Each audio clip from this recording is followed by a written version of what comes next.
I hope not to have kept nobody waiting too damn long. You know what I'm talking about? What's up, Fight Fam? What's up? What's going on out there, man? It's the homie, main man, made man in the building. Y'all know how I get down. We talking boxing, man. Once again, it is an honor and a pleasure. I repeat, a honor and a pleasure to be on here with all of the boxing fam and the boxing fans. It's Thursday, so you know what that means. It's our time now, man. Salute to everybody that catches this live. Salute to all of the playback players out there, man. Everybody that catches this on the playback, salute to you too. Salute to everybody in Main Man Made Man's boxing forum. Yo, if you ain't joined up the Main Man Made Man's boxing forum on Facebook, man, I don't know what else to tell you. You're wrong. Come fuck with me and the fam over there, man. We're a whole nother fam over there on Facebook, man. All day, man. Real spill. And y'all know, as always, I'll be right here in front of y'all in just a minute, man. I owe y'all a show, man. I couldn't get it up yesterday, man. Yesterday, we had a power outage in my neighborhood. Unfortunately, some idiot backed into a power line down the street from here, man.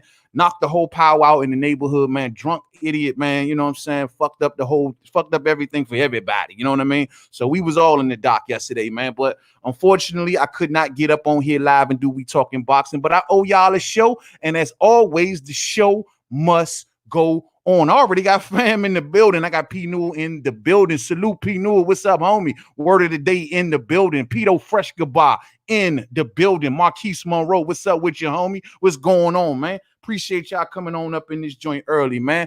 Just let me kind of get this off before we get into the latest and greatest in boxing, and that is, fight fans, the We Talking Boxing playlist is available on the home channel of this YouTube channel. I mean, of the home page of this YouTube channel. If you go to the playlist area, because a lot of people that come onto the channel, I know y'all love the We Talking Boxing show. So if you come in here strictly for this, go to the home page, go to the playlist area, and you'll see the We Talking Boxing playlist. Start from the very bottom, that is the most recent, and work your way on back. You know what I'm saying? All of these episodes are down in the archives all day, everything that we cover. So anytime y'all want to go back, just kind of get some shits and giggles, go check it out, man. We got the playlist going down on the home page, man. So that's what it is. So let me get right in front of y'all without no further ado. I forgot it's Thursday night, but it's a 3-day weekend, man. Y'all better be getting off work early tomorrow, man. Real spill, man. But it's a Thursday night. It's a work night. I understand, fight fans. So we gonna try to get through this as fast as possible. But we got a hell of a lot to talk about, man.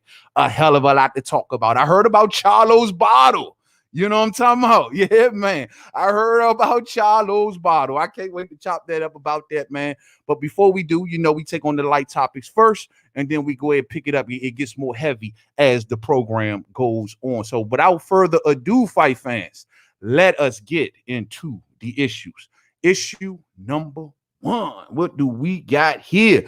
Word on the curb, fight fans.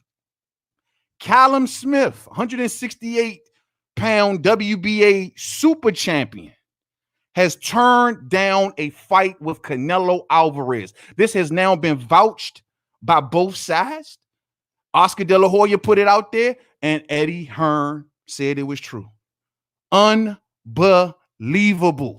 Now, we know that Callum Smith now, who's searching for an opponent, word on the curb is that him and Billy Joe Saunders, WBO 168-pound champion, is looking to put on a fight together in the UK. We already talked about this.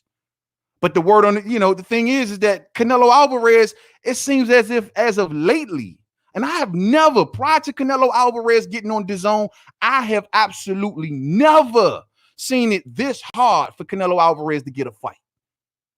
Not once. Now, ever since he's been on DAZN, fight fans, my man been struggling to get ever since Eddie Hearn let the cat out the bag. Ever since everybody then found, not Eddie Hearn, but so much DAZN, everybody found out that Canelo was the $365 million man. Not to mention, everybody knows what Canelo paid Daniel Jacobs and what he paid Gennady Golovkin. And so now people are like, we ain't taking no shorts. We know that's Canelo. We get it. But see, Canelo is operating on the app where we got to fight him for a flat fee now. There is no pay-per-view back-end money shit coming from Canelo Alvarez. It's a flat fee. Now, it's that old Mayweather shit. Oh, well, we offered him 3 or 4 times his biggest payday, and he refused. Now, in Callum Smith's situation, it don't make no sense because Callum Smith clearly wants a big fight. He was even threatening to leave Eddie Hearn at one point in time, leave Matchroom Boxing because of his lack of big fights. So in this particular situation, the man turned down a fight with the cash cow. Even if you don't get all these zeros that you want, what the fuck is going on with legacy fight fans? See, this is the same thing I tried to explain with the Tevin Farmer situation in Tank Davis. What the fuck happened to legacy? Whatever happened to, yeah, okay, I may not be making top dollar, but I can go in there and beat this guy, take his name, take his prestige, take his belt, and go forward and make big paydays. Whatever happened to that train of thought? Don't exist no more. So, according to Oscar De La Hoya, the promoter of Canelo Alvarez, and I quote, Callum Smith turned down the fight and he would have made 3 to 4 times the money he has ever made, and he turned it down.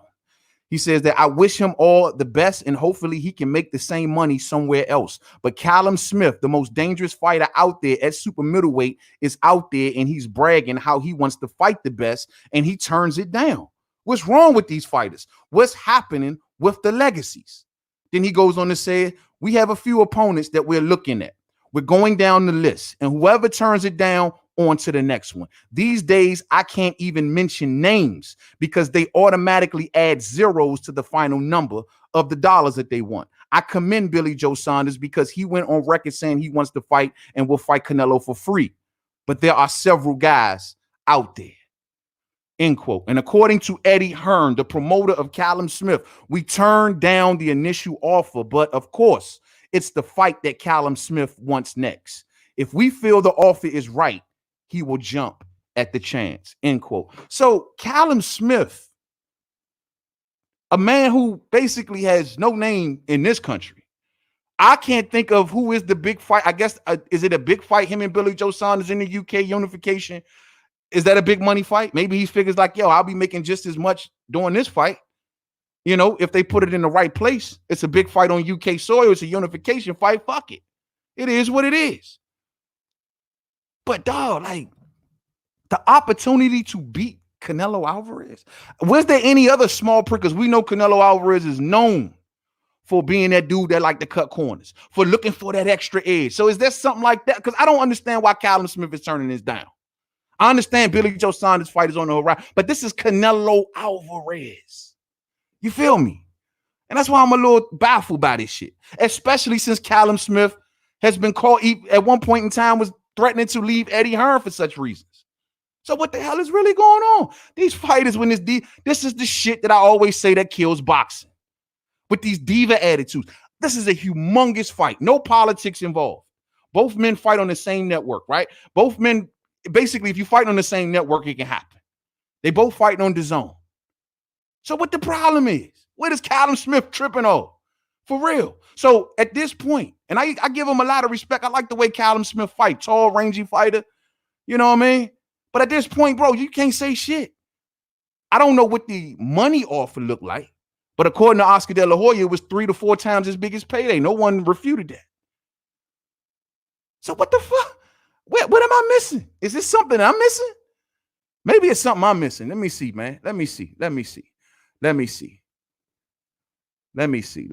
I see. Yeah, I heard about that same thing, Marquise. Yeah, we won't get to that for sure, man. Marquise Monroe says Callum Smith Callum Smith seen what he been doing to these big dudes. Body work, going down in the guts. That's Canelo Alvarez. But bro, like Callum Smith, bro, you've lost like total credibility with this shit. You ain't no big name, bro. Who the fuck do you think you are? You better take this damn fight and go and do what you gotta do.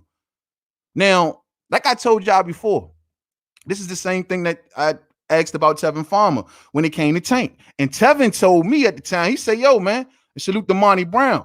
He said, yo, bro, like this is my Super Bowl. This is the big chance right here. So why would I blow it and take less money when I may not get this chance again? Does Callum Smith feel that way? Is that the way Callum Smith feel? But these fighters got it backwards. They always say we want to do the same shit like the 80s. Oh, we want to be like Hearns and Hagler and all of these dudes. But yet and still, oh, they fought each other. Yeah, they fought each other. They wasn't divas.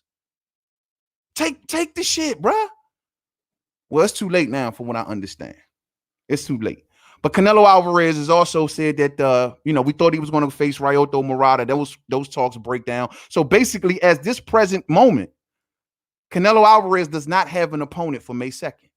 The talks with Murata broke down. Billy Joe Saunders says no one ever called him, allegedly. You know, you know what I'm saying? Word on the curb is that was a play for more money. Callum Smith ain't making it happen. So where is he going to go next? Is he going to go to Demetrius Andrade? Is he going to go to Jamal Charlo? Doubt it. But where the fuck is Canelo going next? I don't know. We just got to wait and see, fight fans. But clearly, Canelo Alvarez has never made it this hard to find an opponent. There was a point in time before DAZN came into the picture. If Canelo just whispered your name, you was on it. Now, it's like, yo, everybody's turning down fights with Canelo. That's a little funny, bro. That's a little funny. Muhammad Ali says it's big in the UK only. You talking about the Callum Smith versus Billy Joe Saunders fight? So if it's just a big UK fight, I mean, Callum Smith can go for worldwide recognition here. And this is what I'm saying, how it can pay off down the road. You beat Canelo Alvarez. What does that make you? That makes you the dude. The dude, period. You can command and demand whatever the fuck you want. It's a simple notion. Now, granted, I get it. If I lose, then what do I get, man? I lose everything. But allegedly 3 or 4 times your biggest payday, you ain't losing everything, fam. You ain't losing everything. You know what I'm saying? Real shit, Pino. Real shit. You know what I'm saying? Marquise Monroe says Callum Smith like, wait, I seen that Rocky Fielding and Kovalev fight, and I want no parts in it. Oh, yeah, maybe that's what it seemed like to me, man. It's like, bro, he took a second look and like, you know what? I did initially want Canelo, but then I thought about it, right? And then I went, like you said, I went home and looked at some YouTube, and I'm like, nah, I don't want them problems. I don't want bubble guts. I don't want him banging my ribs up like that. No way, no how, because we all know that's exactly what Canelo Alvarez would do to Callum Smith. We know that. I don't want him going down in the guts. So it is what it is. So anybody out there who root for this dude, miss me with it at this point. He ducked Canelo Alvarez. At this point, you know, when I even hear this type of talk, the note, if you got paid more that you made in 2 fights to get for Canelo, that's good enough, because it's the legacy, fam. It's the legacy. That's all it is. My brother Orlando Finney in the building, in the super chat. Thank you, fam. I appreciate that love. Just cuz, huh? Just cuz, bro. I appreciate you, homie. That's a ride or die right there. Much love to you, fam. Much love to you, man. All day. You know what I'm saying? Yes, sir. Hit that thumbs up for the fam, man. Thumbs up as your pull up. You know what I'm saying? Thumbs up as your pull up and leave it up. You know what I mean? If you got to cut out early, thumbs up on the way out if you did not hit it on the way in. I got the Black Banter in the building. Good show. Respect to you. Respect to you, Black Banter. Thank you for tuning in, fam. Thank you very much, man. All day, man. But yeah, man. So y'all got to miss me with the Callum Smith thing, man. At this point, bro, no excuses. And Eddie Hearn, bro, no excuses. You better make sure that Callum Smith makes a good amount of money if he gets in there with Billy Joe Saunders, man. And I'm going to leave it at that. So we're going to move right along. Now, for the next subject, fight fans, I'm going to need a minute with this, because we're going to have to take a walk down memory lane, if you will. You know what I'm saying? Now, did y'all hear the news about this? Tommy Morrison, widow, reopens the case. Yo, you know, since I was a child, watching boxing, you know, for those, especially all of my 80s, 90s babies, my 80s babies, I'll say, you know what I'm saying? We all remember Tommy Morrison. If you ain't know what he did in the ring, then you knew about Tommy Morrison because you seen Rocky V, period. You know what I'm saying? Tommy Gunn is what they called him in the movie. But to my 90s and 2000 boxing fans, you may not have heard much about Tommy Morrison. Tommy Morrison, with all due respect, and this is just keeping it honest, when I was coming up, the way that we learned about Tommy Morrison was he was considered the great white hype. And that's just being honest. He was considered the next Mike Tyson. During this time that he was really coming up, Mike Tyson was locked away. And so he was considered, or they were trying to build this dude. And I remember my pops talking about him and shit, you know what I'm saying? They was trying to build this dude until the next dude. He was the great white hope. But the battle that Tommy Morrison always fought with was the fact that he got diagnosed, allegedly, with HIV. And that got him kicked out of the sport. We know boxing is a contact sport, a lot of blood involved. You cannot, in the United States, if you have HIV positive, you cannot fight in the United States. And so Tommy Morrison, who had like I said, he was considered the great white hype. I mean, his biggest fight and biggest win, what we all know, is against George Foreman, when he beat George Foreman for that vacant WBO title. He only held that belt for 2 fights. Never got another belt after that. But he was working his way back up. He ran into Lennox Lewis, got knocked down, working his way back up, getting ready to make another comeback, and bam, the HIV scandal happens. Now, he's been in there with some good names. Ray Mercer, Razor Ruddock, Carl Williams. Who else comes to mind? Of course, Lennox Lewis. Of course, George Foreman. So he's been in there with some names. He's lost probably all his best fights, but still a good big bruise. Then he had the bruiser look. He had that bruiser, like he was so top heavy. He had that big Mike Tyson punch out ball bull bruiser look. You know what I mean? And that's how we perceived him. But they were building this dude. So like I told y'all, on one of his comebacks right before the fight, actually in 1996, he got diagnosed with HIV, and he was not allowed to fight. Now, when Tommy Morrison got diagnosed with HIV, he tried to tell everybody, like, what the hell is this? It's a bad test. He got misdiagnosed. He says that the test was off. Something was wrong. He says, I don't have HIV.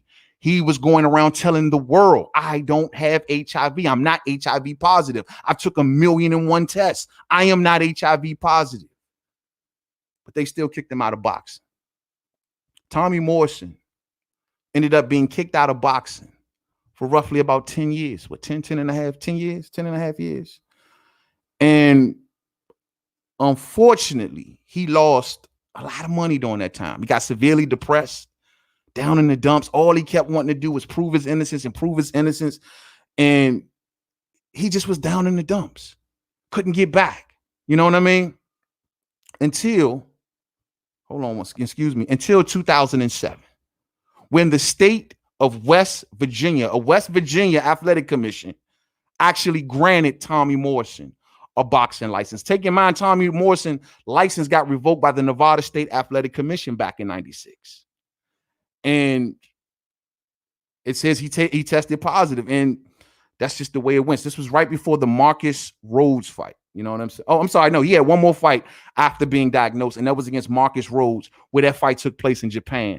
But in Japan, you can actually, there is no test. There is nothing saying that if you're HIV positive that you cannot fight in Japan. And after that, he had no more fights. So, like I say, you fast forward to 2007.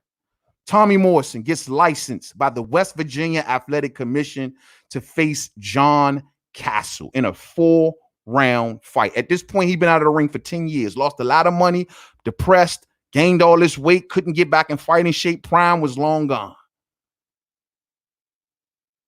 And they kept him out of the ring because he said he was HIV positive.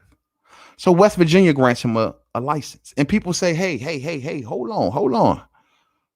How is West Virginia granting him a license where if he's HIV positive? Because West Virginia was one of the states that you did not have to pass a blood test in order to get back into the ring.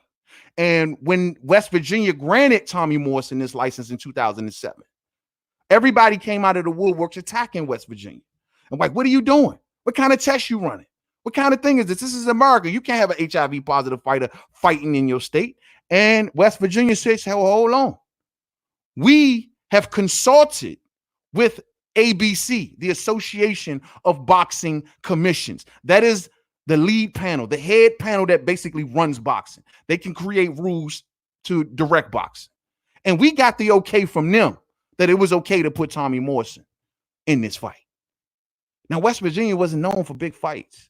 So you know how these hungry states are. Look what Eddie Hearn just did with Julio Cesar Chavez Jr. You'll find a state, no matter how bad or many rules you cut, you will find a state willing to give you a break. You will, if you hunt hard enough. And that's what happened in Tommy Morrison's case. He found West Virginia, and they gave him a license. Now, at that time, Tommy Morrison was turned all the way up, ecstatic, happy, if you will. And he says, and I quote, "It's been a long time coming. I know I didn't have HIV in the first place. I never had it. I believe it. But they kicked me out of the sport. Over the last 2 or 3 months, I have taken 5, 6 different HIV tests and continue to pass them. It was just a matter of time before they had to let me fight again." That's Tommy Morrison. Then he goes on and says, "I'm excited about it. I didn't lose my patience. getting bitter, blame God after what happened to me. I knew God had an underlying purpose for what happened. I don't know what it is yet, but there was a purpose for what I have been through. Now, as for the blood test, when they asked him about the blood test as far as in West Virginia, he says, they don't require a test in West Virginia, but I took one anyway, just to satisfy them. I am going to change my nickname from Duke to Hoops because that's how many hoops I've had to jump through. I just want to pursue my dream. That is to fight. That is what God put me here to do. He didn't put me here to be a doctor or a lawyer. He put me here to fight. End quote. Those are the words, rest in peace, of Tommy Morrison. Now, Mark Ratner. Remember I told y'all, it was the Nevada State Athletic Commission that kicked Tommy Morrison out in 1996. Mark Ratner, who was the executive director of the Nevada State Athletic Commission at that time, said that he defended the results, and because he's the one that basically made this decision, and he defended those results by saying, and I quote, I can say unequivocally that he tested positive, and that's why he did not fight Stormy Weathers that night. The bout was supposed to take place February 10th, 1996. I told you he was getting ready for a fight. So clearly he was about to fight Stormy Weathers. Tommy Morrison, after that, was telling everybody that it was a false positive or just a misdiagnosis. The former fiance of Tommy Morrison, someone he was sleeping with during that time in 96, says, and I quote, I just know that he is HIV negative. I've had a slew of blood tests and they are all negative too. I'm sleeping with him and I'm as healthy as a horse. There's nothing for another boxer to get. He has nothing. So there is nothing to get. I am proof for that. He went through 1 million tests and passed everything. He's healthy. He's strong. End quote. That is the former fiance of Tommy Morrison. So let's get ready to get to the vindication part, if we will. Now, Tommy Morrison goes on and says, and I quote, but in about 2001 or 2002, I started to really hate myself. I started to really educate myself about HIV and AIDS. Before that, I was trying to recover from what was going on. I was alienated globally. I would walk into a room and people would be like, hide the children. Here comes the guy with AIDS. That's very demeaning and it really hurts your spirit. So imagine how we talk about fighters, right? And fighters get the jacket of PEDs put on them. Man, we always talk about this. Don't put that jacket on a fighter if you're not 100%. Something we're going to talk about later with CHARLO. But don't put this jacket on a fighter unless you are 100%. Well, imagine having the HIV jacket put on you. Imagine having that. A fighter having the HIV jacket put on them. The whole world thinking you HIV positive. Because I'm going to keep it 100. As a kid from the hood, when this news broke out at the time, we wasn't deep thinkers and we didn't look more into this. We didn't, do like we're doing today. No, it was a kid. We got, hey, he got HIV, man. He got that shit, man. You know what I mean? It stuck. I'm gonna be honest with you. I was not aware until my adult years, of course, of the plight of Tommy Morrison. I just wasn't aware. I just figured he had HIV and I just kept it pushing. Didn't think nothing else about it. But they put this man, said he was HIV positive when his fiance says he wasn't. He says he wasn't. He says he took numerous tests. What the hell is going on here? Let's keep it pushing. The biggest question that I have about this, let me just say this. When I read Tommy Morrison's story as a whole, there's only one crossroad that I come to. And that is when Tommy Morrison says he did not have HIV. Because we know in today's time, they got this new thing. If you HIV positive or whatever, they call it undetectable. Whereas you have it, but I guess it's so low or something like that, or the count of it is so low, the cells are so low or whatever, that it's undetectable. It don't pop up on tests. So the question that I was wondering was, Tommy Morrison battling with undetection, or was he just truly negative? You know what I mean? How did that go? So he says, hold on. According to Tommy Morrison, and I quote, He said he took blood tests in 2002, 2003, 2004. And what the doctors would tell me is that the HIV is undetectable. We can't find it, but it's not a negative test. I didn't understand that, and they couldn't explain it to me, but I continue to take tests, and the last 5 or 6 I have taken have been negative. So he claims that this little quote right here is a little jumbled up for me. You see where I'm coming from? He like, yo, they saying it's undetectable. I don't even know what that means. These tests coming back negative. So it's like a mix up. You know what I'm saying? Now, like I said, so Tommy Morrison's now former, I guess, current widow, the evidence that she took to the courts was upon Tommy Morrison's death and them doing an investigation on his body, autopsy and all that, or however they call it, whatever they do in the morgue, he had no traces of HIV in his body. No traces. She presented this to the courts and to the judge, and the judge says, oh, so what she then got, hold on. What she then got, Trisha Morrison is her name. She presented evidence that Tommy had no HIV in his system at his death. Officials involved in denying him a license will be required to respond. Bro, so that means this guy from the Nevada State Athletic Commission, anybody else who had a hand in saying that this man was dirty, you're going to have to respond to the evidence saying that he don't have no HIV in his body. Wow. And you know who another one of them people is and should be? Former promoter of Tommy Morrison. Former promoter of Tommy Morrison. Hold on. This dude really threw me under the bus. Threw him under the bus. According, hold on.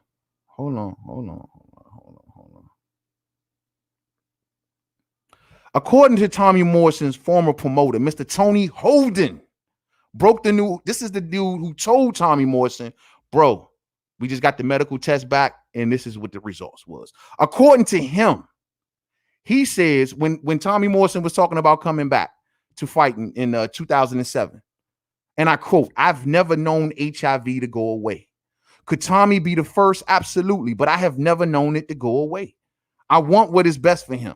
Do I want him to fight? No. Word was at the time that he was a little bitter because when Tommy Morrison came back, he was trying to go get down with Top Rank and Bob Arum, who Top Rank and Bob Arum was always had a hand in Tommy Morrison's career, but he was trying to get down with them. And people were saying that his old promoter had sour grapes, but for him to say something like that, bro, I've never known for it to go away, and he ain't not one time come to the, because him and Tommy ain't spoke in years, ain't spoken a while, and he didn't even get Tommy Morrison's back. He just like, bro, I don't know that these tests go. He coming back to fight. He coming back to fight. And keep in mind that Tommy Morrison's very last fight happened in Mexico, fight fans. In Mexico, where they do not do HIV tests. So that makes things a little bit more. So basically, in the end, no one believed Tommy Morrison. No one believed him. Because he fought in states that allowed certain things to happen. Oh, we don't need a blood test in this state. Oh, in this state, they don't test for HIV. Oh, over in Japan, they don't care about what you do. Those are the only places that will allow him to fight. But no other big name opponent. Nobody worth anything mentioned. In the whole 10 years he was out of the boxing ring, no one came to his aid. So now this lady says she has vindication. So not only is the people going to have to respond, but most importantly, the judge is also going to reopen the case. And if they find out that this man never had HIV, let's just say Tommy Morrison's family is going to receive a lot of money all day. So I hope y'all heard that news, man. Sorry, I knew it was going to take a while. Sorry about that, fight fans. But I wanted to tell the story of Tommy Morrison for a lot of the new age fans that probably never heard of the dude. You know what I'm saying? And yeah, man, at that time, like I say, Tommy Morrison, he was a good fighter. Bruiser, big bruiser of a heavyweight. You know what I'm saying? Gave George Foreman a hell of a fight. But that's probably the best thing he did, in my opinion, in his career. But still a hell of a fighter, and he did not deserve, if he was HIV negative, to have that shit put on him. So salute to his widow and salute to his woman. You know what I'm saying? For keeping the fight going. I'm sure she's gonna get paid behind it. But salute to her for at least clearing his name, because one of the most important things for Tommy Morrison was to clear his name all day. You know what I'm saying? Yeah, man. Yeah, man. So let me see what y'all talking about. Marquise Monroe says, man, rest in peace to Tommy Morrison all day, all day. Crazy, says P. Newell. Yeah, man. Dog, I mean, imagine just like living, you know, you done took 1,000 tests. Oh, it's negative, it's negative, it's negative. Everywhere I go, the tests are negative. But the whole world believes, for the most part, you are HIV positive. If you would have came to somebody in like 2001, 2002, just walk to anybody and say, yo, do you know who Tommy Morrison is? He'd be like, yeah, I know who he is. Who's Tommy Morrison? That's the dude that caught HIV. It's stuck. It's stuck, fight fans. If his widow is right, I hope she gets all that she deserves, man. And I'm gonna leave that, man. I hope she gets all she deserves, bro. That shit was foul, fam. Lost one in the building. That's a good point made, man. All day, fam. All day. Muhammad Ali, if you ain't a devil, you ain't getting into the game of boxing unless you're a boxer. It's the devil's game sometimes, fam.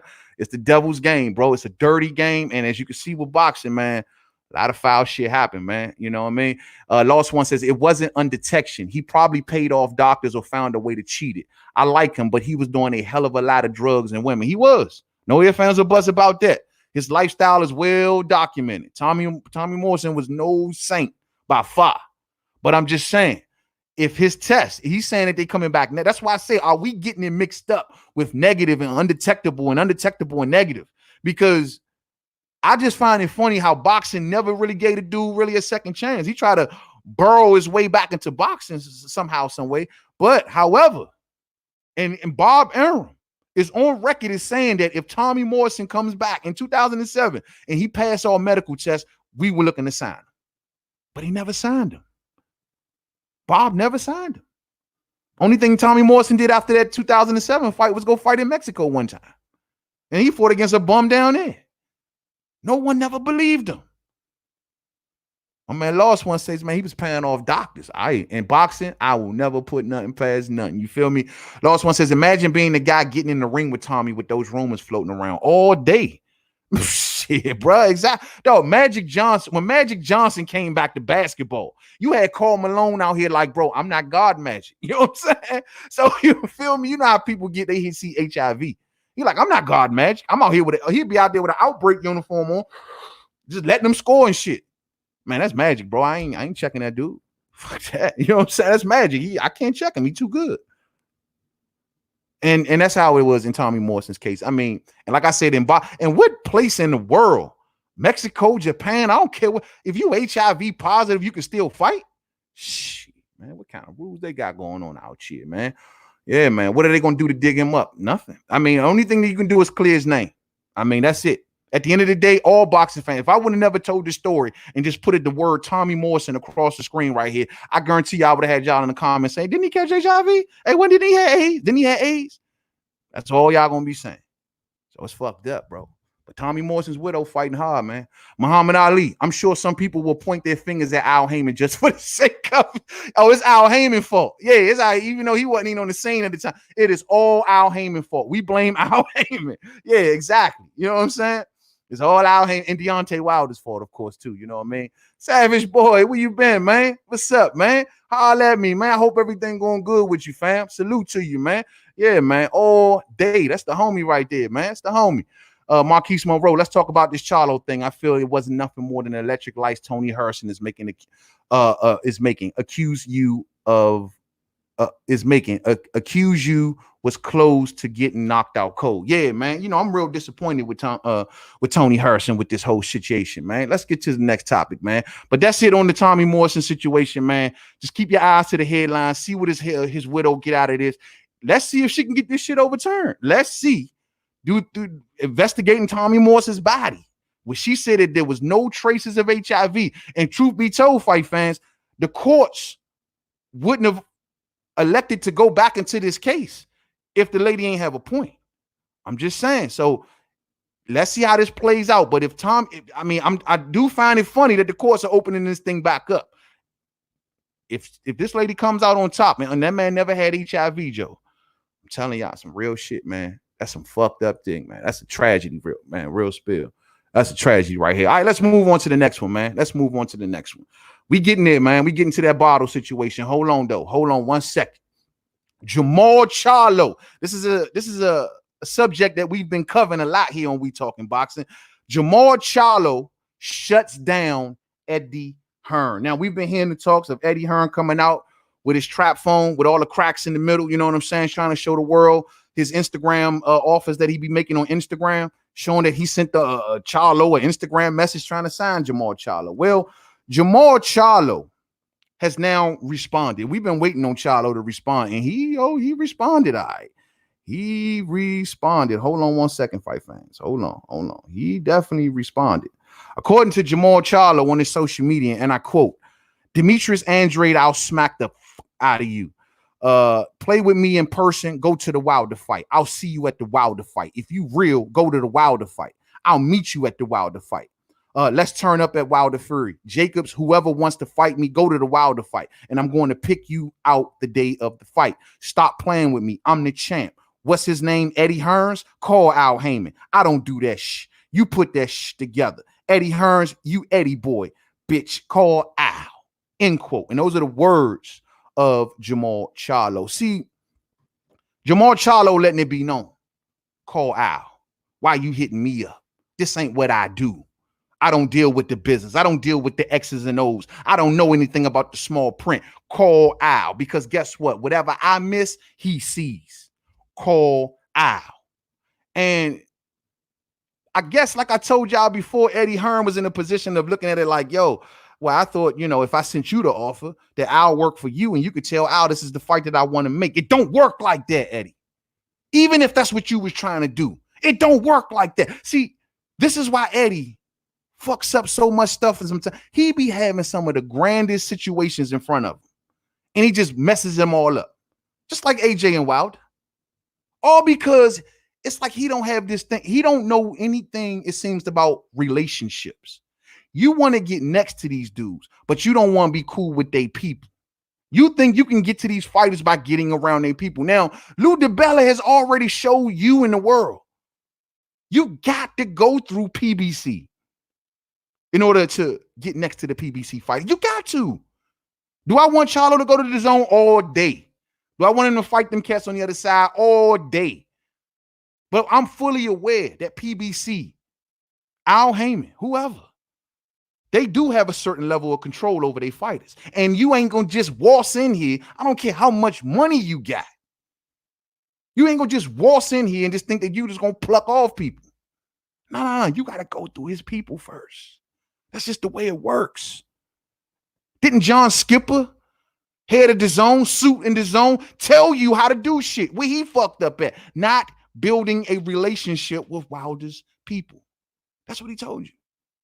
But you think, oh, if I just keep flashing these zeros, if I just keep showing my Instagram offers, you think that you can just go around the all-powerful Al Heyman. I told y'all before a lot of the uploaders got on here, if you go back a few years, we used to really dive into the PBC. When PBC first came online, we went into the there were contract examples out. There was a lot of stuff out at that time. And contracts did leak out and show you some of the kind of contracts that the PBC fighters were signing. And all of those contracts, Al Heyman gets the last say-so for anything that they do. That's just how it works. He's an advisor, but he's more than an advisor. He's an advisor / brand. So guess what? You can't do anything until I say so. That's just how his contracts are built. It ain't a network thing. It's an Al Heyman thing. So what makes you think, Eddie, that you're going to just be able to just tell Charlo what he should do when Charlo got to go to his people and make sure that this is the right thing? Now, the one thing I got to give Eddie Hearn, and this is a question that I've been asking as of lately, the one thing that I do have to give Eddie Hearn a lot of credit on is that Eddie Hearn recently on, I think it was on Seconds Out, said that, look, man, we want to give him, we don't want to lock him into a network deal, and we're not offering him a promotional contract. That's exactly what Eddie Hearn said. Means that lets me know you down for Charlo to come over there for one fight, maybe beat Andrade, win, lose, or draw, and then roll back out.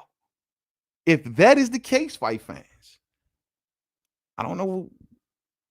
Then Charlo needed some consideration to do. That, I mean, that is the deal of a lifetime. Not even Mikey Garcia got no shit like that. They wasn't even trying to do that with Tank. They was putting options. They talking options with Mikey. Mikey, we get the last option to bid on all your fights. We may let you go, we may not. But in Charlo's situation, according to Eddie Hearn, and these are the things that the PBC side need to tuck away in their suit pocket.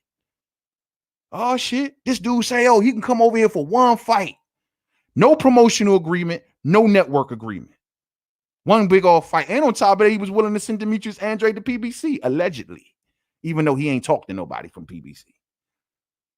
And he's admitted that himself. Oh, yeah, I was willing to send him over there. I didn't talk to nobody about it, but, I was down to send him over there. Yeah, we were going to send him. But, I was going to call him after the fact. When he got on the plane and he got over there, then I was going to call him and let him know he was on the way. Bullshit, Eddie. You know what I mean? So, at the end of the day, I don't know what's going on, but Eddie need to learn how to do shit, bro. You can't come over here just throwing money at these fighters are in. You don't know what kind of contracts they in, man. Anybody that's not willing to move or jump for all of these zeros that you putting out there, Eddie, there's a reason. There is a reason. You don't know what their small print says. You need to check with their people, bro. Stop trying to do the snake shit. It looks snaky. It looks like a snake when you going on Instagram and you going around that man's his suits, his representation. You just going around like they don't even exist. And then you want to turn around and say, "Oh, we want to make fights together. Oh, it's all good and this, that, and you want." Bro, look how you just severing relationships, man. It's like Eddie got all this money and he's just anxious to spend it. Don't know what to do. You know what I'm saying? Let's see what y'all talking about in the building, man. Let's see. I'm gonna scroll up some, man. Let me scroll some up. Let me scroll up. All right. Let's see, man. Lost One says that, man, everyone knows that Al Heyman gave him A's. Moving right along, man. Man, y'all terrible out here, man. You should live stream yourself playing Fight Night Champion all day. No, I got a date with Monty Brown TV. See, Monty Brown, he forgets that I am the A side. See, me and Monty Brown, for those who don't know, we have an epic Fight Night Champion fight coming up. I'm going to get that man the business. You know what I'm saying? Because I try to tell Monty and anybody else that want this smoke, and you can at me on this because trust me, I want smoke. Made Man 511. Made Man 511 is my gamer tag. I am the most electrifying man on Fight Night Champion. I am the king. There's no other way to put it. I am the king. I'm going to be on the cover of the next Fight Night Champion. And if you want smoke, come see me. Made Man 511 all day. You know what I'm saying? Real spill, man. What's good with Pac-Man and McGregor? Man, I hope nothing. You know what I mean? Pac-Man just out here, just whatever, throwing shit to the wall and whatever stick, man. I don't think that fight going to happen by far, bro. I think that's clout chasing, man. Pacquiao better see what's up with Floyd, man. Floyd giving him the runaround out here, man. McGregor will get thrown around the ring like a tranny in a prison by Pac-Man. Any boxer, for that matter. Any boxer. You know what I'm saying? Any boxer. Property Management 2018. Maybe he was blacklisted, man. I don't know. Maybe you talking about Tommy Morrison? Who you talking about, fam? Tommy Morrison? I might be a little bit behind. Muhammad Ali says Eddie is fishing. Yeah, he is. He is. I mean, he fishing, trying to see what he can catch on the hook, on the bait, or whatever. But bro, when some of these fighters over at PBC, the big ones, man, it's gonna take more than money, bro. You gonna have to work out some relationships. The same way he supposedly has a relationship with Bob Arum. You can work out a relationship with Al. I mean, shit, you got a couple Al fighters. Work out a relationship. Make it more consistent. Eddie has done a piss poor job on his relationship working with PBC. Piss poor. I'm just saying, he has. And doing shit like this don't help him, man. Real spill. But that doesn't take away from the fact that I want Charlo to take his ass across the street neither. Yo, it's big fights over there. You know what I'm saying? I understand you telling him to call Al and all that and telling them to pop up at the Wilder Fury fight. That's great. That's cool. But at the end of the day, bro, you be on the line with Al too. You know, these fighters got to understand it's your fucking career, bro. So yeah, the same way you telling him to call Al, that don't mean you don't call Al to even say, Al, hey, the man talking, man, he talking 13 million for a fight. Al, what we talking? You got something better for me, bro? Like, why are we turning this shit down? For real. Don't think you ain't got to do a part neither. But he is right in telling that man the contact is representation, man. Real spill, man. Real spill. It's all Donald Trump's fault. Oh, you just said blame Trump. Blame Trump. It's all Donald Trump's fault. These weak ass Democrats, bro. I'm telling you, man. This has got to be the most goofiest field of Democrats I ever seen, bro. Hit the like button for me, man. I know y'all ain't up in this joint and you ain't thumb up for me. Can you at least hit the thumbs up for me? We putting in work on a work night. You feel me? Thumbs up for the fam, homie. Thumbs up for the fam. And we're going to keep it moving to the very next issue, man. Let's keep it going. Let's keep it going. Oscar De La Hoya, clout chasing Gervonta Tank Davis. You know, we talk about this. You know, there's folks out here that believe that Gervonta Davis is a star. They come to me all the time. Man, why you so hard on little Tank? Why you so hard on little red ass Tank? Because why? He's a star. He's a star. He's the biggest star in the DMV. He's a star. He's star-studded. He's a big-ass star. Whatever, man. But I tell you what gives validity to a lot of the fans' claims who claim that Gervonta Davis is a star is shit like this. Oscar De La Hoya out here clout chasing heavy, dropping Tank's name everywhere. Well, what are you talking about, man? The deal is this. We know Ryan Garcia is going to be fighting this weekend. Who's he fighting? Francisco Fonseca, one of them Tank's leftovers. Easy work. This was a hand-picked opponent by Ryan Garcia. So he's fighting this weekend. And according to Oscar De La Hoya, he's running to any camera that will listen, saying that he wants to do a fight with Ryan Garcia and Gervonta Davis, even when it's far, as to say, look, I'll put myself on the card. I'll fight Floyd and let Ryan fight Tank. Now, when he said that shit, I ain't gonna lie, bro, my eyebrow jumped up like, hold up, bro. I pay for that whole time. You know what I'm saying? I will pay for that. But anyway, he's running around saying that, yo, Ryan Garcia wants Gervonta Davis. Ryan Garcia and Tank can do it next, according to Oscar De La Hoya. It's all going down. You know what I'm saying? Whenever they want to do it, after Ryan's next fight, we can do X, Y, Z. Hold up for a minute, Oscar. Because just a few days ago, your boy, Ryan Garcia, ran down his list of the things that he wanted to do. And Tank ain't nowhere. It's like down the line somewhere. See, Ryan Garcia has been an active fighter ever since he got down with Golden Boy, at least in his first, year or so, year and a half or so. But up to last year, it slowed down. He only fought twice last year. Normally, he fights 3-4 times in a year. He only fought twice last year. And he started beefing. He started bitching about his money. He started bitching about his activity level and his opponents. And he started holding Oscar's feet to the fire. Linked up with Canelo Alvarez, linked up with the Reynosos, and they all put a bug in his ear and say, bro, you a star. You shouldn't be getting treated like this. Demand what you demand from Oscar because he's now a corporate troll. So get what you can get from him. And that's exactly what Ryan Garcia did. He went back to the table and said, Oscar, if you don't do me right, guess what? I'm walking out the door. And Oscar came back to the table and blessed that kid with whatever because he's happy right now. But the fact is this. We're talking activity. Ryan Garcia says, according to Ryan Garcia, hold on, I don't want to misquote him here. Hold on. He says that he basically wants 2 fights before Gervonta Tank Davis. He wants this Francisco Fonseca fight. He wants to fight Jorge Linares. Oh, he said 3 fights. I'm sorry. Jorge Linares, who's fighting on the undercard of Ryan Garcia's fight this weekend. And he also wants to fight Luke Campbell. And then after he get those 3 out the way, then he'll pivot to Tank. That's Ryan Garcia's words. So, Oscar, when are you going to slide Tank in there again? Is it after the Fonseca fight? Or after the Linares fight? Or after the Luke Campbell fight?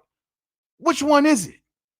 I noticed he didn't say Devin Haney. And I noticed that the route that Ryan Garcia looks to be going down is the WBC route. Because, see, Ryan Garcia got an issue. If they're going to try to make this dude a champion, he's going to have to go through some iron to get it. See, Devin Haney is the WBC true champion. He's the diamond champion. Now, this is what I told people he should do. People thought I was crazy about it. I said, well, look, Devin Haney is the diamond champion, right? Just like Vasil Lomachenko. I mean, just like Mikey Garcia was. When he came up in weight and he still held his diamond championship down at 135 pounds. Well, he's the diamond champion, meaning that he can come back and fight for the WBC title anytime he wants. Why not sit a fight? Why not sit the next one out? Why not sit the next one out? Why not let Luke Campbell and Javier Fortuna do their thing? Let Ryan Garcia get in the mix and let Ryan Garcia win that belt and then come back and challenge him. Then come back and say, oh, you the WBC champion now. Okay, cool. WBC, I'm ready to go back for that belt. And force him to either A, vacate, which I don't see no reason why he should. When I said the same thing about Gervonta Davis, I say what Devin Haney should do is allow Gervonta Davis to get the WBC belt and then challenge him. Go do something else in the meantime, between time. You can always come back for your shot. That's the rules of the WBC Diamond Champion. So if you want the big fight, Devin, because you know Teofimo ain't going to fight you, and you know Loma ain't ready to fight you, well, let them get your belt and then come back and challenge him. Bait them, if you will. Y'all want a belt? Okay, fine. WBC cannot stop Devin Haney from challenging for that belt. Why not let Ryan get it? Let him fight the winner of Luke Campbell versus Javier Fortuna. He's right. Ryan Garcia is rated in the top 5 of every sanctioning body. I mean, the top 10 of every sanctioning body with the exception of the IBF. Facts. Facts. Now, Ryan Garcia, if he pursues the WBA belt or IBF or a WBO, he's got to go through Vasil or Teofimo. They ain't going to put him in the ring with that dude. So don't be trying to throw 3 fights out there, Ryan. Fonseca, Jorge Linares, which is a very good fight. Jorge Linares. Now Luke, don't try to kill time, bro. Don't try to kill time. Go for the WBC. Devin, let him get it. Don't let him go fight a bum or something. We know what you can do, Devin. Your spot reserved. You right there, bro. We know what you can do. But we know you want that big fight. Bait him. That's what I would do. How do y'all feel about that fight, fans? Let me know.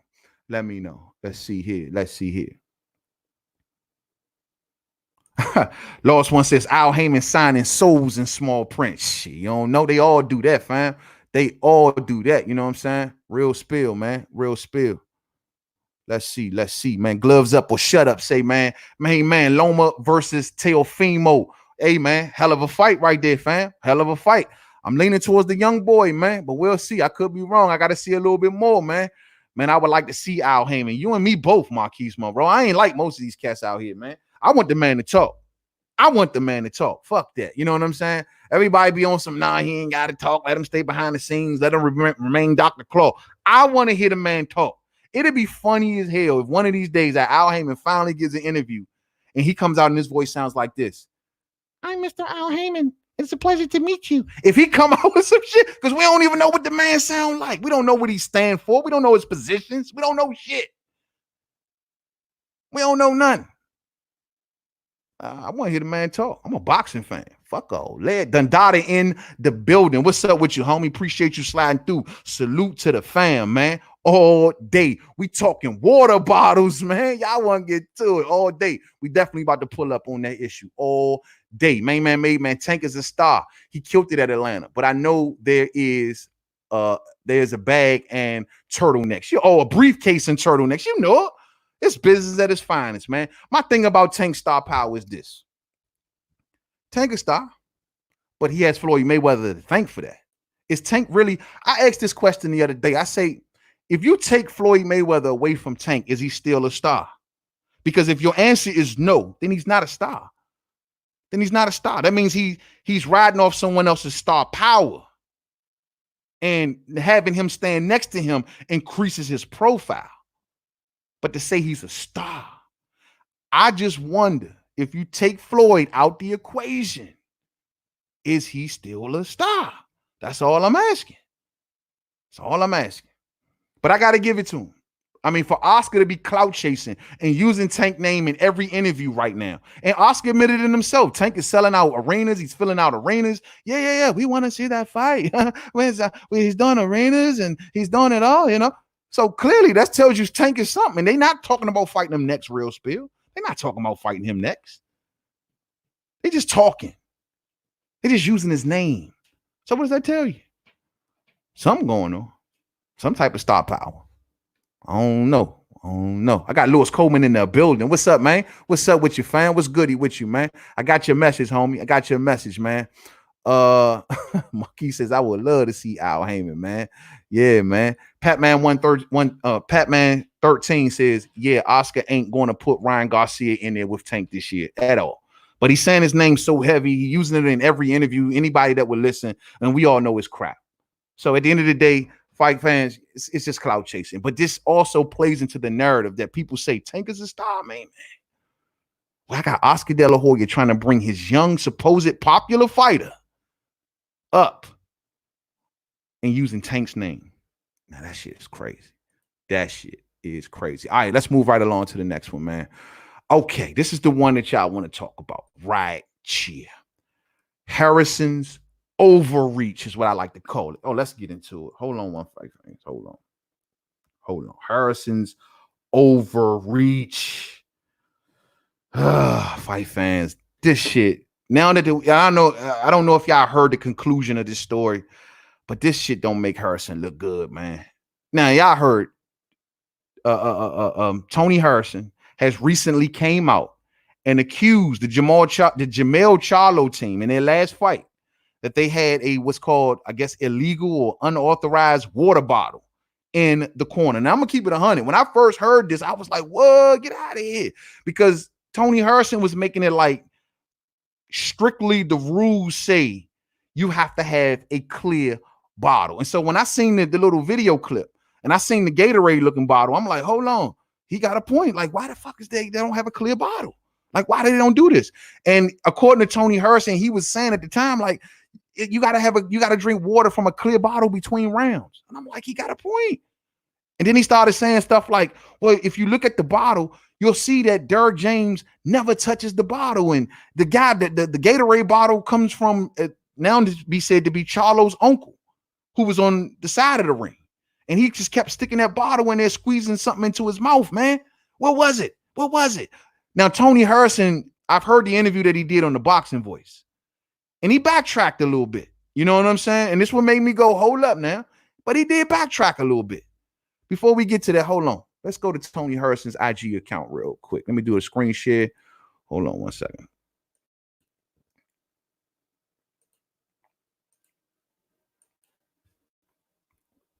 All right. Okay, fight fans. So this is it. I'm sure most of y'all done already seen it. So this is the green bottle in question, right? Tony Harrison was saying originally, like, oh, it should be a clear bottle so we can see that it's water. We definitely can't see what fluid is coming out of there. I'm going to play this. Let's see. As you can see that shit, like, see how the bottle was like being cuffed down there, and it looked a little suspicious. You see Derrick James, he's instructing him. I'm going to see if he sees the bottle or anything like that. Okay, let's see where the bottle comes out of nowhere. Let's see. Okay, there go the bottle again. And so this is the thing that raised suspicion. So, according to Tony Harrison, when he had put on this particular IG post, I just don't understand how inspectors and California commissioners could drop the ball like this in a world championship fight.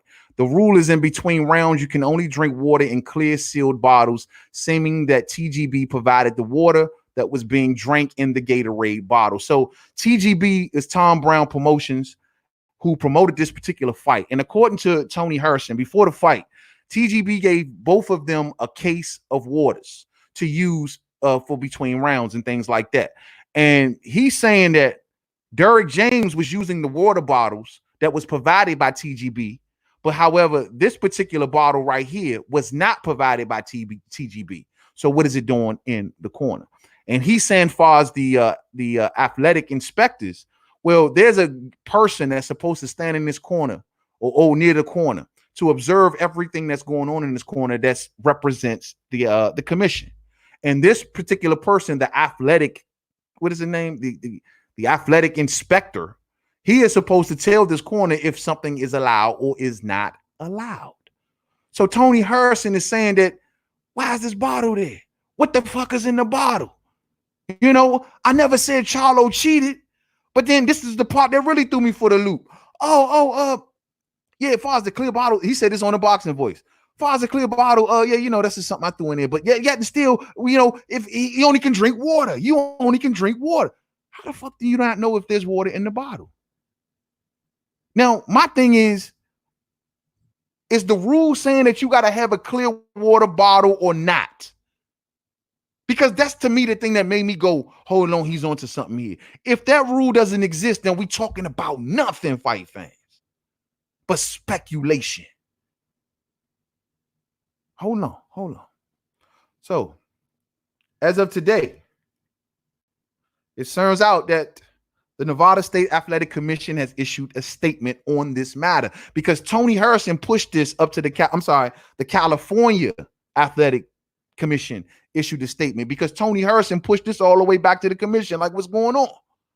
And according to them, Mr. Charlo's cut man asked the commission assigned athletic inspector if he could transfer water from new water bottles to the squeezable Gatorade water bottle for the purpose of being able to squeeze water from the bottle. The athletic inspector allowed this and observed the cut man take 2 new water bottles, open and pour them into the squeezable Gatorade water bottle. Furthermore, Mr. Charlo and Mr. Harrison passed every drug test administered by VADA, out of competition and in competition. You hear that, you cat? Mr. Charlo and Mr. Harrison were both clean fighters for this bout. So Harrison jumped out there, filed something with the commission. He says he's watched the fight 3 times now. I'm sure he's watched it more times than that. He said that, the water bottle didn't pop up to the 3rd round. The 3rd round. He made all these insinuations like he knew 100 or he knew something was going on. And to turn out to see that the athletic inspectors knew all about this. They were asked by Charlo's people, can we take these 2 brand new water bottles and pour it into the squeeze bottle? Is it okay? They said it's okay. And they observed him do it. This sent Charlo through the roof. I went on his IG page. He took a lot of this stuff down. He even had a reply to this. And he was going on a tirade, man. I mean, calling the man moms out, talking about the man be drinking milk, and talking about the man is this, the man is that, saying he'd never give him a 3rd fight ever again. Man, I'm going to tell you right now, if Tony Harrison probably had any chance of the 3rd fight, this might have been the one that flushed it down. But Charlo can't make that call. That's a call by Fox. Fox gonna make that call. If they see interest in this fight, they gonna make it happen. But what the hell was Harrison tripping off? Is he sitting in his basement days on end, a week straight, ain't taking a bath, barely eating, and watching his fight on replay, sitting down there in his drawers, just watching his fight on replay, ain't eating days, ain't washed his ass in days, looking for any little thing? What the hell are you doing, bro? And I'm going to tell y'all like this. Hold on, let me get this. I'm going to tell y'all like this, man. I thought Tony Harrison, when I started hearing his explanation on the boxing voice, I said he's swelling. He is lying. Because it's Tony Harrison does this thing when he bullshitting you. I noticed it. He has this talk fast thing. He talks fast and he'll start cutting you off. And whenever he BSing, he'll start acting a certain kind of way. I said the same thing when they asked him about his foot going into the rematch. And I said, yo, that dude's foot ain't all the way. And when they were asking him about his foot, he was just trying to hush everybody up. Nah, it's good, it's fine, it's this, it's that. Ain't nothing wrong with my foot. My foot is this, my foot is that. No, we good. Just kept on like fast talking everybody over that shit. And I told people then, I was like, he bullshitting, bro. His foot messed up. And everybody said, he wanted to come in and sit down on his punches in a rematch. He couldn't move. He lied to y'all, man. He couldn't move. You know, out of all the accusations that's been tossed between Charlo and Harrison, the one that I do believe, the one that I really, really do believe is that when they was supposed to originally have that rematch and they got pushed back, Yeah, I think that was all. Harrison says he got injured in camp or whatever like that.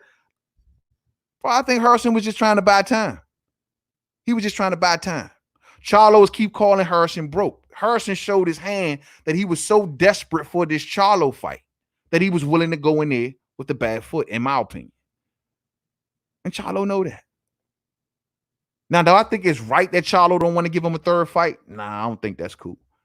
And I don't think that's cool at all. You know what I'm saying? I think they should get it on for a third time. I mean, when you 1-1, bro, you got to break the tie. Charlo with this bullshit, what is it? What the problem is? I mean, does Charlo not want to face that again? Bro, y'all 1-1. Y'all 1-1. Tony Harrison, man, you should have a rematch clause, bro. Something.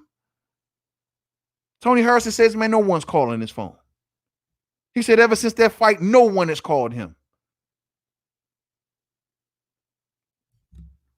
It's fucked up, bro. It's fucked up. Let's see what y'all talking about before we progress on, man. All right, let's see, fam. I got fam in the building. Lewis Coleman says, be safe, good people. You too, fam. You too, man. Oh, man, shout out to you, Lewis Coleman. All day, man. World McCray in the building. Whoa, cloud chasing. No wait, man. They cloud chasing Tank, fam. Come on, bro. If you know that you ain't gonna fight no time soon, why are you bringing his name up? I mean, I understand you want to build a fight, but they talking 3 fights. Man, at least Ryan Garcia. Ryan Garcia says Fonseca, Jorge Linares, Luke Campbell, and then we'll pivot to Tank, hopefully by December. That's according to Ryan Garcia. And clearly, when Ryan says he wants to do, it goes. Canelo and Ryan both got Oscar in the corner. He gonna do whatever they tell him to do because he need them so bad. So it's cloud chasing, fam. It's cloud chasing. World McCray say Ryan want all the smoke. I hear you, man. I hear you, bro. I hear you, man. Well, if that's the case, then you need to get up in the ring. Go to WBC route. Go after the belt. Devin Haney sitting right there. You know what I'm saying? He called it out too late, but rules is rules. Rules of rules. You saying as far as the clear bottle? And that's the one thing I got to get certified stamped. Do you have to have a clear bottle? And if that is the case, I will admit it does look suspicious as hell. But if the clear bottle thing ain't necessary, if this is just something that Tony Harrison came up with, then I ain't listening. Man, Tony Harrison tripping. Tony Harrison. I mean, the people clearly said that we overlooked them. They asked us, could they use this bottle and pour 2 water bottles in one? They asked us. This no one told Tony Harrison.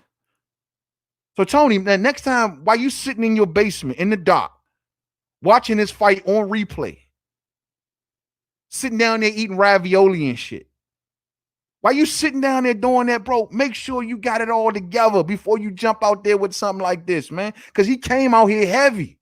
He did like more than one post on this shit, too. Let me see if I can find any of his other ones. Oh, this is the thing he announced that he was going to do this interview on the Boxing Voice. I wrote for a couple feathers with my post. I ain't even read the comments and nothing like that, but I know I wrote for a couple feathers. Anybody that got questions, they need answers, I'll be at the Boxing Voice at 7:32. So yeah, he plugging that Boxing Voice interview. That was a good interview, man. Good job to the TBV crew, man. But yeah, man, like look at this, man. And then he's going to let me see something. Hold on. He is going to convince some people. Unfortunately, this is what I'm saying. I know this had to piss Charlo off because he's gonna get some people, man. And he gonna have them people going down that conspiracy road, man. Now this is a good one. You got whooped. Take it like a man. He had you in the first fight. Yeah, I agree. Nah, I ain't gonna lie. I can't respect this. Oh, okay, good. At least somebody standing up. You know what I'm saying? It was probably just pre-workout or something along those lines. Okay. There's an HBO documentary. Yeah, Panama Lewis. Yeah, we already heard all that. I'm just trying to see if he convinced people. He gotta face them demons if he cheated. Let's see. Run this fight back. Great trilogy written all over it. The rival is here. I agree. It definitely looks shady. You can see him cutting his eyes to the chest. Here go the conspiracy stuff starting to come out right here, man. And all the dude, come on, man. Come on. You was winning until you started showboating. Yeah, exactly. He could have been drinking something, but you damn near still had. Come on, man. See, that's the point I'm making, man. This is what happens when you put bad jackets on fighters. You're going to convince a small segment of people that this dude is a cheater. There ain't nothing that you can tell me. This dude is a cheater. You know what I'm saying? You're going to convince him. But what the hell you do that for, bro? You ain't even got the proof. You ain't even check all the boxes. You ain't even do your checks and balances. If you would have just simply called the California Commission, waited and say, hold up, what the verdict is on this before you jumped out here to the public, bro, you would have been better off, because now you look like you just look salty as hell, bro. You Morton Salt right now. You just mad. Sore fucking loser. Sore loser. I thought you lost the first fight. I'm well on record with that. Sore goddamn loser. But that don't mean I don't think Charlo shouldn't give him a third fight. So a loser, but bro, check your boxes first, bro. We shouldn't have to come here on YouTube checking behind your ass, making accusations like this. The commission shouldn't have to clean up your mess that you made, making accusations like this, bro. You feel me? I honestly thought, I mean, come on, man. Man, this is bullshit, bro. I got Renee Box Young in the building. Salute, fam. What's up with you, homie? Good morning. I mean, good morning. Good evening to you. Good evening. I said good morning. You know what I'm saying? Uh-oh, big man, you agreeing with Tony? Yo, nah, man, I don't agree with Tony, bro. I don't agree with him, man. He jumped out there. He put the cart before the horse, bro. He just jumped out there with no proof. You could have made one simple phone call, bro. One simple call. So Jamel Charlo pissed. He like, man, screw you, screw everything you stand for, screw everything, bro. He don't want to hear nothing you got to say no more. And this won't be the last straw right here. I'm telling you. If then again, like I told you, it ain't Charlo's. It ain't Charlo's call. PBC will call that, or Fox will call that if they want that fight. Yeah, man. Renee Box Young says, yeah, man, 2 months later, kind of late. Yeah, you're right, bro. Why you wait? Because he been sitting in his basement for the last 2 months, watching this fight on replay in slow-mo, in slow-mo and replay frame by frame. He was looking for anything. Hold up. What is that? What is that on Charlo's glove? Zoom in. Hey, yo, zoom in. You see that little white spot on his glove? Oh, yeah. Zoom in some more, zoom in. That look like cocaine, bro. That's cocaine on his glove, bro. Yeah, write that down, fam. We're going to have to call a commission on this shit. Come on, man. It just makes you look sour. You know what I mean? And then he to his credit, he like, yo, I don't want. And this is the thing, the changing of the tune. Oh, no, I'm just doing this to go forward so other boxers won't have this problem. No, bro, cut it out, bro. Nobody was calling your phone. You try and kick up some dust. You trying to draw some attention back to the situation. But this wasn't the way to do it.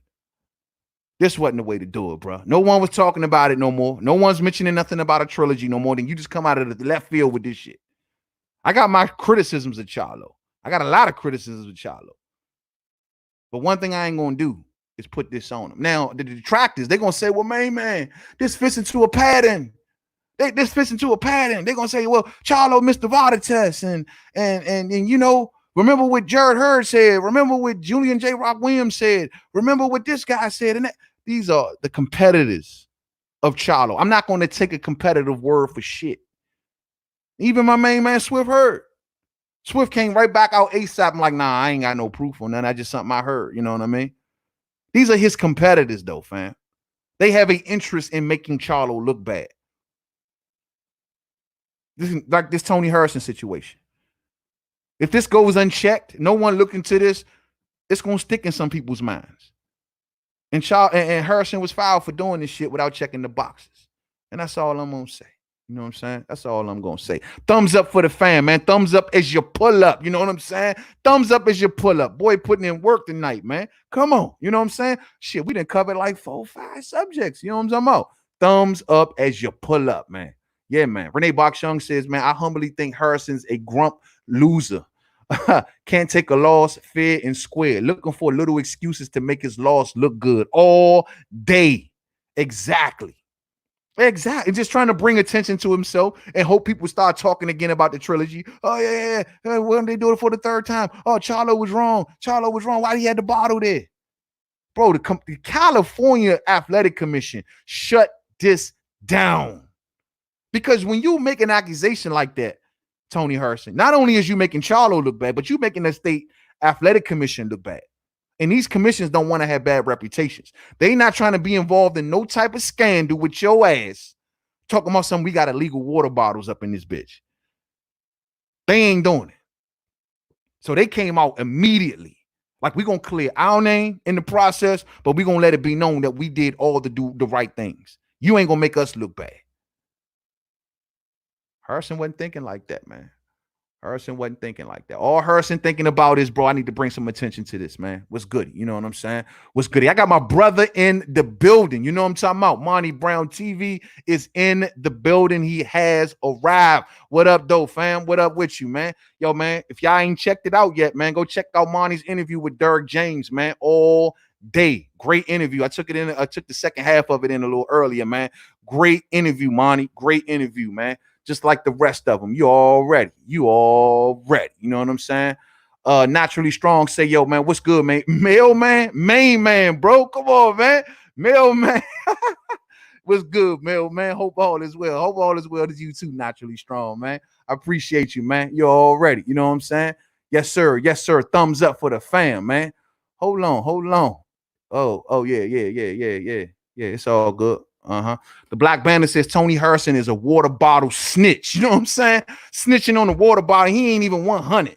Ain't even 100. Brian, I'm telling you, man, I lost a lot of respect for Tony Harrison behind this, Joe. You can't. Hey, Monty, that's one of the things that, believe it or not, that Monty taught me. That was one when I originally first met Monty Brown TV. That was the first thing that he taught me. He say, man, you can't put this jacket on fight. See, Monty is he's really in tune with a lot of fighters. You know what I'm saying? Like, he looks at it from their points of view, and I respect that fully. You know what I mean? And he came and he was just like, man, and I didn't at the time. I was just wild and shit. You know what I mean? Just saying, and I would say the shit and just no. He was like, man, you can't do that, fam. You can't put that jacket on fighters because it has repercussions. It hurts their earning potential. It hurts a lot of things. You know what I'm saying? And I took that in and I say, you know what? The brother right.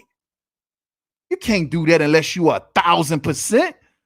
Not to mention because these fighters earning potential. Their livelihoods are attached to this.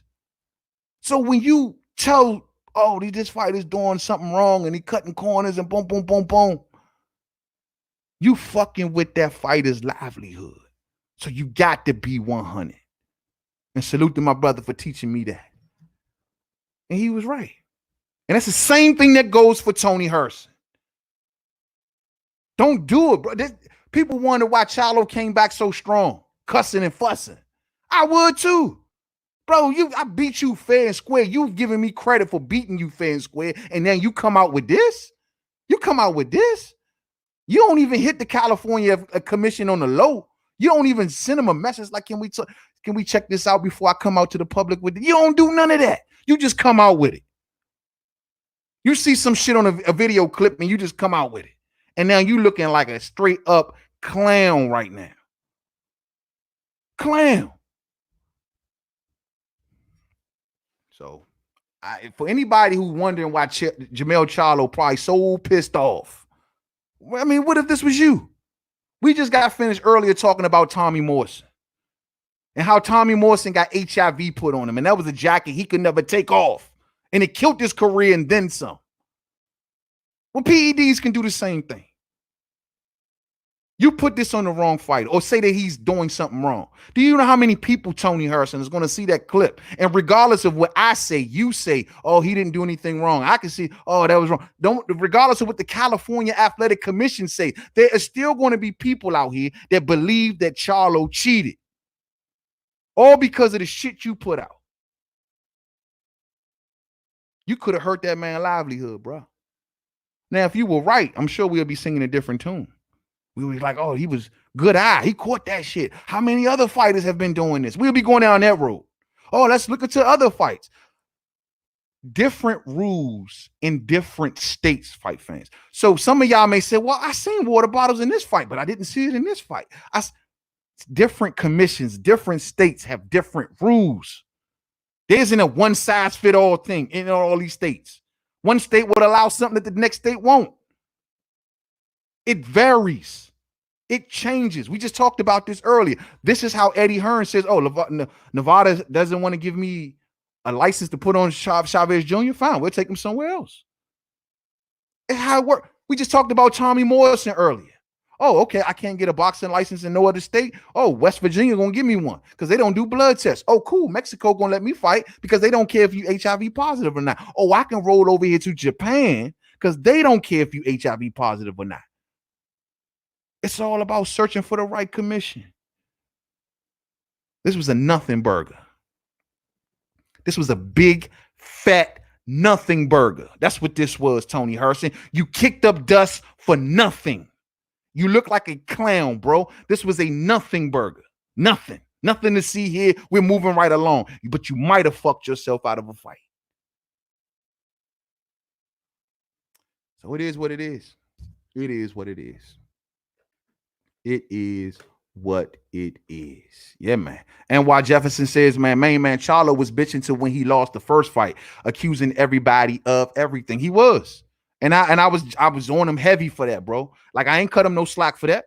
Like, he was out here just, oh, he won. I heard he wanted to fake the injury and he wanted to do this, and he was crying. No doubt about it. And like I said, I do something in me is like, man, CHARLO got to give him a third shot. You know what I mean? Like, it's only but right. I always have a problem with splits. I always do. I don't care what's going on. Like, if it's 1-1, there's no reason you can convince me of a third fight should not happen. I don't care how much bad blood it is. In this case, Tony Harrison did some heavy accusations, I will admit.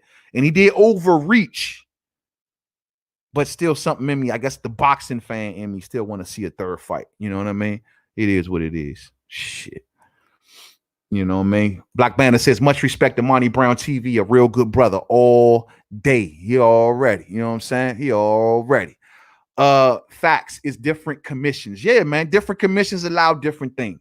And that's just all it is at the end of the day. But Jermell Charlo, I mean, truth be told, given the landscape at 154, I mean, what else is he going to do better? That's the question. Julian J. Rock Williams is in a rematch with Rosario, right? I mean, Patrick Teixeira, that ain't going to happen. I mean, what is he going to do better? Erislandy Law? That's a fight I wouldn't mind seeing. I'd love to see Law versus Charlo. They come from the same stable, but Charlo's had some bad words in the past to say about Law. That'd be decent, but I don't see it happening. What is next for Charlo? Mandatories? What? If it ain't nothing better than Harrison out there, I mean, why not? You know, but who knows, man? Who knows? The way Charlo feeling, the way he mouthing off today, he don't want to hear nothing about no damn Tony Harrison. You know what I'm saying? He don't want nothing about it, man. Man, yeah, man. So we gonna, we getting ready to shut this down, fight fans. We've been going an hour and 22 minutes. Damn, the time fly, bro. An hour and 22 minutes. Damn. We've been going a long ass time, but look, I owed y'all this show, man. This was supposed to come out yesterday. I had a power outage, man. I wanted to get this show out and get it on yesterday. Like I said, usually we Wednesdays and Saturdays, man, but shit, man, it is what it is, man. But the homie back. So check this out, fight fans. This will be probably the last episode of We Talking Boxing done on this platform. I mean, done on this setup. You know what I'm saying? We're going back to the old setup. I got it up and running. Thank goodness. It took some trial and error, but we got it up and running. So I'm going to be incorporating a lot more things back into the show. Got a lot of ideas bumping around up here. We going to the sound effects. We going to all kinds of things. Now, whenever we going to do debates, or if anybody says, man, I want some smoke, I'm trying to see what you about, we'll do it on this StreamYard, because it's a lot more easier to do. But when we do We Talking Boxing, man, we're going to get back to the floating quotes and the pictures and the whole nine, you know what I'm saying? Having the chat come up on the side of the screen, all of that stuff, you know what I mean? We're going to be incorporating music, everything, you know what I mean? So expect that starting on the very next episode, which is scheduled for Saturday. So be there, you know what I'm saying? And we're going back to the traditional setup, man. Real spill, man. So I'm going to go ahead and wrap this show up. An hour and 22 minutes, fight fans. Much love to you all, man. Great topics in this show, man. You know, I'm really, I know 6 months from now, I'm going to come back and I'm going to watch this and I'm going to really want to hear about this Tommy Morrison situation, man. A lot of y'all can't feel that, but that comes from the time when I was coming up in boxing. And Tommy Morrison was one of those figures in boxing that we just like, oh, he was a heavy, that's when heavyweight division was just the shit, you know what I mean? And he was one of those era of heavyweights that participated during that time. So to see this come full circle like this, and well, it ain't quite full circle. I want to see how it works out with his widow. You know what I'm saying? If it comes back that Tommy Morrison did not have, which she's already proven that Tommy Morrison did not have no HIV in his body, and he missed all of those years out. They're reopening the case. Let us keep our eyes on this and see how this go, man. Because if they did him wrong all of them years and we see justice served in this situation, that's what's up, man. Real shit all day. So guess what, fight fans? Some of y'all gotta go to work tomorrow, don't y'all? You got to go to work tomorrow. This is what you're gonna do, right? You're gonna get up, you're gonna go to work tomorrow, right? You're gonna go, you're gonna stop, you're gonna get you some breakfast, you're gonna get you some lunch, and you fuck it, just get your dinner all before you go to work, and then you're gonna stash that shit in the refrigerator somewhere. You're gonna come in there walking in there about 2 hours late. You know what I'm saying? When you get there, you're gonna say the reason that I got here 2 hours late, boss man, is because I heard we had a 2-hour early release. So if I get a 2-hour early release and I come 2 hours late, that means I'm only working 4 hours a day. If you got a problem with that, I don't know what else to tell you, because I run this place. Without me, you have nothing. You have no company. You don't have no Fortune 500 company. I make this place go round. Give me the keys to the company car. Much love to you all. Thumbs up on the way out if you did not hit it on the way in. Spontaneous show, man. This is how we do. Great topics tonight. I got more coming for y'all Saturday, man. We are growing, fight fans. Salute to all of the new signups, man. I see y'all. You know what I'm talking about? Salute to everybody that support Main Man Made Man's Boxing. Y'all know I support y'all. Salute to everybody out there. Salute to Main Man Made Man's Boxing Forum, man. And until the next one, thumbs up on the way out, fight fans. Peace out. Much love to y'all, fight fans.